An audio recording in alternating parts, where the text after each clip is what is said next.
Avant de rentrer dans le vif du sujet et de voir comment la transition énergétique peut utiliser toute cette dimension intelligence artificielle, je vais zoomer un peu sur quelques mots-clés. Voilà. Alors vous avez tous entendu parler, ils sont tous coupés, donc c'est parfait.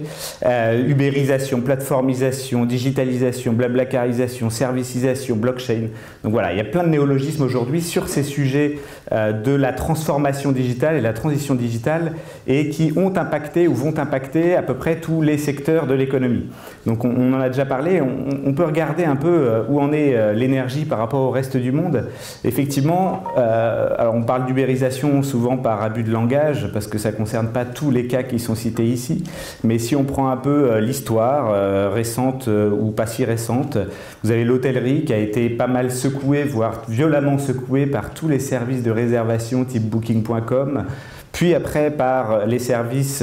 un peu plus collaboratifs autour de Airbnb, etc. L'automobile qui est en train de se faire secouer par tout ce qui est transformation finalement de la vente de véhicules vers les services de mobilité. Et finalement, tout un nombre d'acteurs qui ont compris qu'aujourd'hui, et de plus en plus, les utilisateurs ne voulaient pas forcément acheter une voiture, mais voulaient un service de mobilité adapté à un besoin concret à un moment donné. Et finalement, tout ça, ça va se baser sur l'utilisation de toutes les données d'usage, de toutes les données clients et des nouvelles interfaces vers les clients pour les aider à utiliser tous ces services. Évidemment, je ne vous refais pas les taxis et les services de mobilité Uber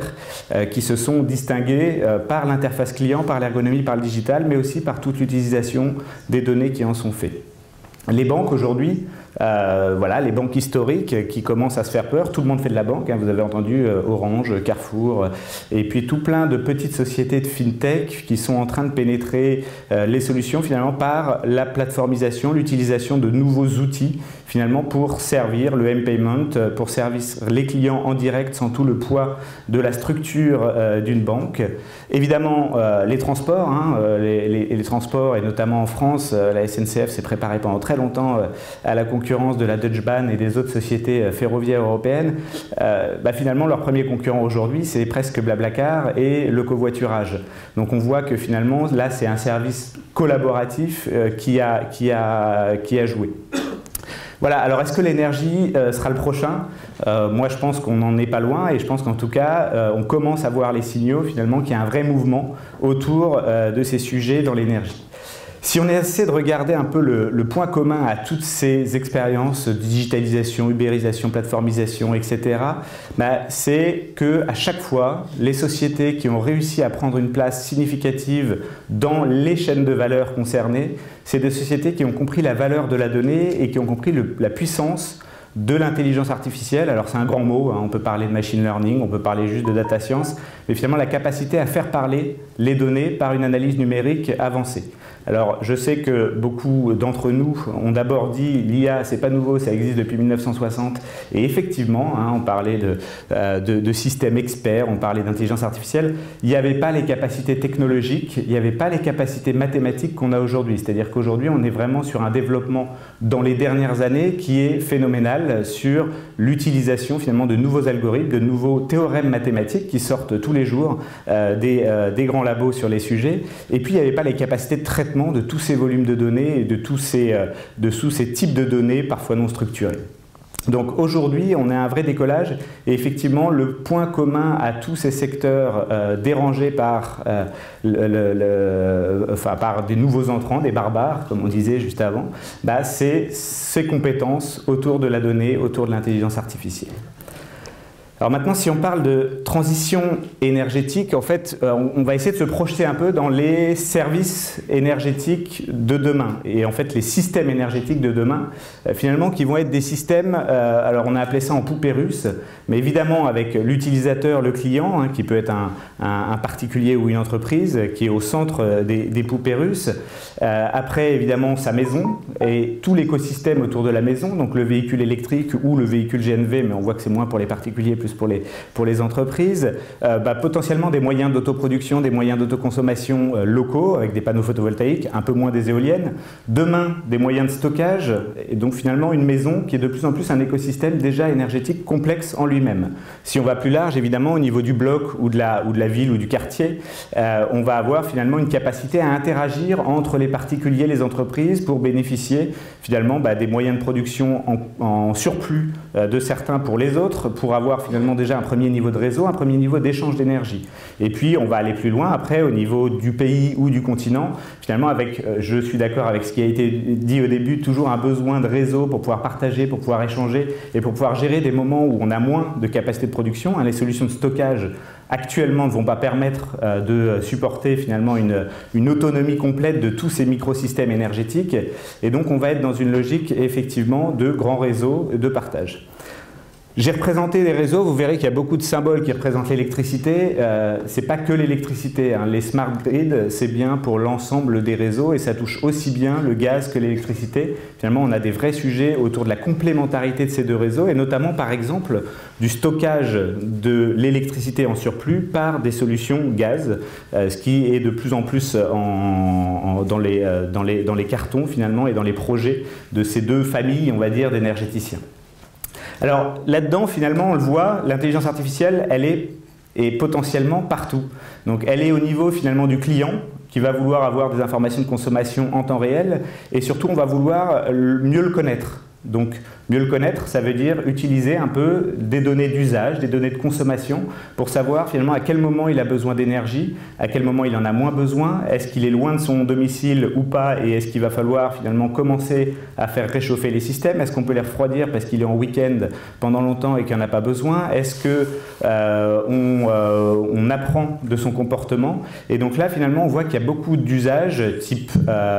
expérience client, vous avez entendu parler de Amazon avec son Alexa, de Nest avec son boîtier, son thermostat intelligent, de Sowi, d'EDF. Donc il y a plein de solutions qui commencent à apparaître dans les domiciles et qui permettent d'apprendre et d'auto-apprendre finalement le comportement des utilisateurs, évidemment avec leur consentement et évidemment pour leur proposer des nouveaux services. Donc là c'est un premier lieu évident pour l'intelligence artificielle. Si on pousse un peu dans l'expérience client, il y a aussi tout ce qui est chatbots et capacité d'échanger avec le client de façon automatisée et robotisée du coup. Et donc finalement, alors ça peut paraître un gadget ou ça peut paraître une solution un peu violente finalement pour remplacer les conseillers clients par des robots. C'est pas que ça, hein. C'est aussi quelque chose qui permet finalement d'avoir un service plus continu et quand vous rentrez à 22 h chez vous, de pouvoir avoir des premiers niveaux de réponse à certaines questions que vous vous posez, soit sur votre facture, mais soit aussi sur votre consommation énergétique ou comment l'optimiser. Donc il y a de plus en plus d'évolution là-dessus et là aussi ça repose sur la donnée et l'intelligence artificielle. Si on zoome au niveau du réseau, du Home Area Network, comme on dit, finalement l'écosystème autour de la maison, il va falloir demain avoir une intelligence locale pour savoir à quel moment je peux utiliser de l'énergie en surplus parce qu'il fait beau et que mes panneaux photovoltaïques fonctionnent à plein pour charger mes batteries et à quel moment je vais pouvoir finalement utiliser cette énergie, à quel moment je vais pouvoir réellement charger mon véhicule électrique. Est-ce que c'est mieux de le faire à 19 h juste quand j'arrive et que je le branche sur la prise ou est-ce qu'il vaut mieux pas un peu le décaler dans le temps à un moment où j'ai moins de consommation d'énergie et je n'ai pas besoin de lancer 3 machines à laver. Et donc cette intelligence, quelque part, ça va être aussi une capacité à comprendre et analyser les comportements pour pouvoir gérer dans le temps ses consommations et sa production, quelque part faire de l'équilibre demande-réponse au niveau très local du Home Area Network. Donc là, clairement, il y aura besoin d'intelligence artificielle pour faire ça. Et aujourd'hui, les acteurs qui sont présents dans la maison et qui ont commencé à mettre des équipements là-dedans, commencent à réfléchir à ça. Et puis plus largement, donc là, c'est finalement les smart grids, mais la capacité à gérer l'équilibrage local au niveau d'un quartier, au niveau d'une ville, beaucoup d'acteurs se positionnent là-dessus en se disant finalement comment on fait pour fédérer un certain nombre d'acteurs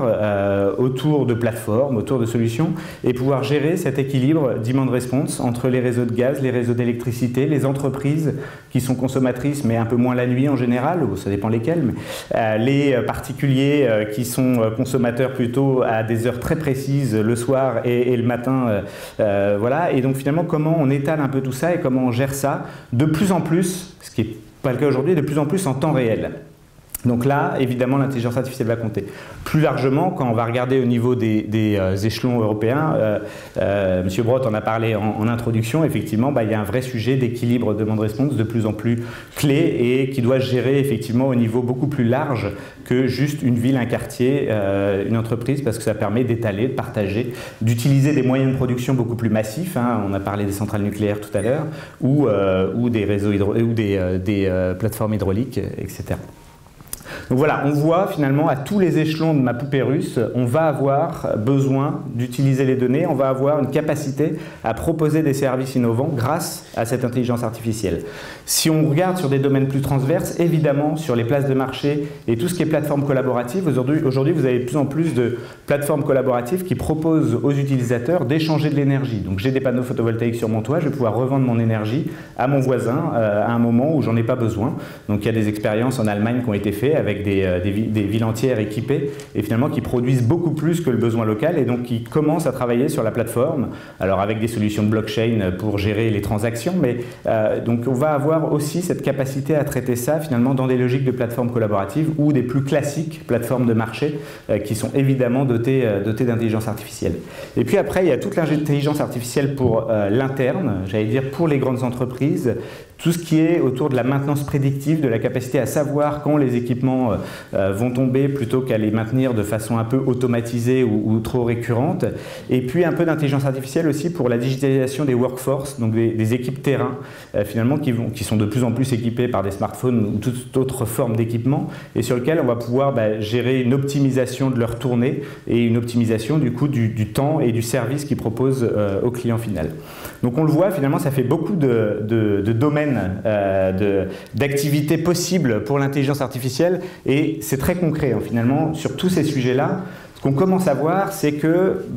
c'est maintenant, en fait, c'est pas du futur, c'est maintenant. Alors j'ai appelé ça zone de coopétition, pas zone de compétition, mais aujourd'hui on a identifié 4 grands axes qui sont un peu ceux que j'évoquais précédemment. Donc les services énergétiques, le commerce, le marketing, la relation client, les smart grids et les microgrids, et puis tout ce qui est asset management et opération.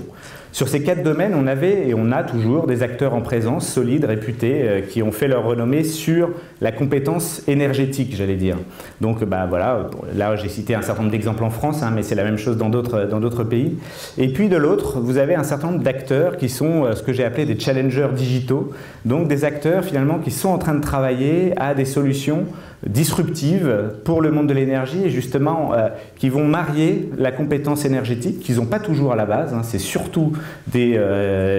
gens du digital et la compétence d'intelligence artificielle de traitement des données. Donc si on zoome un peu sur les services énergétiques, vous allez avoir finalement des acteurs comme DeepKey qui s'affichent finalement comme un ESCO 2.0. Donc la capacité à proposer des services énergétiques sur des nouveaux modèles en mettant ou pas des capteurs dans toute l'entreprise et en ayant la capacité à collecter l'ensemble des données pour un nombre important de clients et à utiliser toute cette manne pour finalement faire des propositions ciblées aux clients industriels, tertiaires, entreprises, pour finalement adapter les services énergétiques à leurs besoins réels. Et là, on voit toute une liste d'acteurs, Mitron aussi, qui commencent à proposer des choses là-dessus. J'ai mis Google DeepMind aussi, vous en avez entendu parler parce que c'est eux qui ont gagné le jeu de Go, je crois. Ce qui est intéressant, c'est qu'eux, ils sont en train de développer des solutions où ils utilisent l'intelligence artificielle pour optimiser la consommation de leur data center. Donc ils l'ont déjà fait, ils ont économisé 20% de consommation sur leur data center. Ils sont en train d'imaginer que ça puisse être reproduit sur tous les équipements consommateurs, typiquement les smartphones, etc. Et donc de plus en plus, ils vont utiliser l'intelligence artificielle pour savoir optimiser au mieux la consommation de l'ensemble des équipements, que ce soit équipements particuliers ou équipements entreprise, effectivement. L'autre grand domaine de combat, c'est autour du commerce, du marketing, de la relation client. Vous avez énormément d'acteurs, donc j'ai parlé d'Amazon Alexa, vous avez Nest, vous avez ForFuel, Cortana, Opower, Do You Dream Up qui est plutôt une solution de chatbots. Évidemment, il y en a plein d'autres. Excusez-moi si j'ai pas tout cité, mais ça rentrait pas. Et donc globalement, finalement, des acteurs qui se positionnent plutôt j'allais dire dans la maison ou dans la relation client, et finalement avec une logique un peu d'intermédiation entre l'énergéticien et le client final, et finalement une capacité à le faire parce qu'ils savent utiliser la donnée. Donc là on voit bien finalement la complémentarité et à la fois la concurrence qui existe entre les acteurs historiques qui travaillent ardemment à améliorer leur expérience client, leur connaissance client, à améliorer les services qu'ils proposent aux clients, mais finalement qu'ils le font encore parfois avec des approches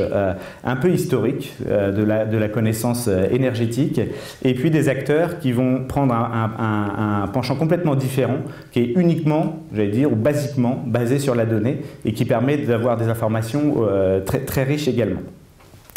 Le troisième domaine, qui est un peu plus récent, parce que finalement c'est un sujet assez complexe, où il faut pour le coup vraiment marier les compétences énergétiques et les compétences digitales, c'est tout ce qui est smart et microgrid, où là vous voyez tout un nombre d'acteurs qui sont en train de se positionner sur la capacité à gérer, alors pour faire simple, l'équilibre demand-response. Alors il y a plein d'autres usages dans les entreprises que j'ai citées, mais l'équilibre demand-response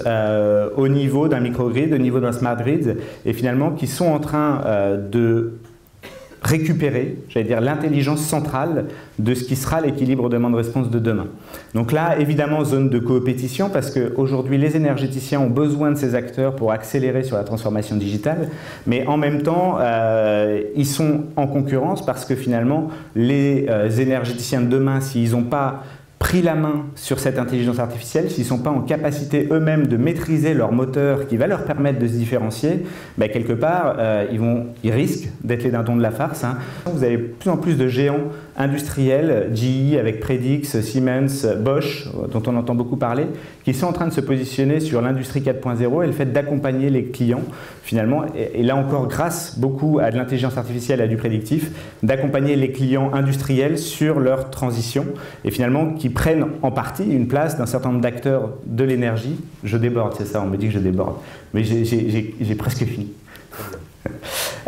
Voilà, donc finalement, juste pour résumer, mais je l'ai déjà dit pas mal, du coup, l'intelligence artificielle, pour moi, aujourd'hui, on y est, dans l'énergie, donc il ne faut pas attendre pour se transformer. Donc les conseils pour les énergéticiens, c'est d'accélérer vraiment sur la maîtrise du digital et de l'intelligence artificielle. Ce n'est pas un gros mot, il faut vraiment y aller, il faut vraiment se l'approprier. On peut collaborer avec un certain nombre de startups et d'acteurs du digital, et c'est même plutôt recommandé, parce que c'est un bon accélérateur, et il y a des compétences rares dans ces entreprises. Pour autant, il faut faire et être très attentif à sa différenciation future, donc ne pas dilapider les bijoux de famille et ne pas vendre toute la propriété intellectuelle. Donc il faut rester maître, il faut comprendre à minima comment marchent ces algorithmes d'intelligence artificielle pour demain pouvoir proposer des nouveaux services. Voilà, et j'en finis juste pour dire que ce n'est pas que un truc pour les énergéticiens. Effectivement, il y a pas mal de bénéfices pour les clients et les utilisateurs autour de la maîtrise de l'énergie, autour des nouveaux services énergétiques, tout ce qui est maintenance prédictive, optimisation. On en a parlé pas mal avant, donc finalement, il y a des solutions techniques énergétiques, mais il y a aussi de plus en plus de solutions basées sur la donnée. Et puis, devenir acteur des futurs énergétiques décentralisés, donc les entreprises, notamment industrielles, vont petit à petit devenir un acteur assez central, grâce à leurs compétences, on l'a vu tout à l'heure, d'écosystèmes plus locaux, où ils vont finalement interagir avec leurs voisins, particuliers ou entreprises. Et j'en ai fini.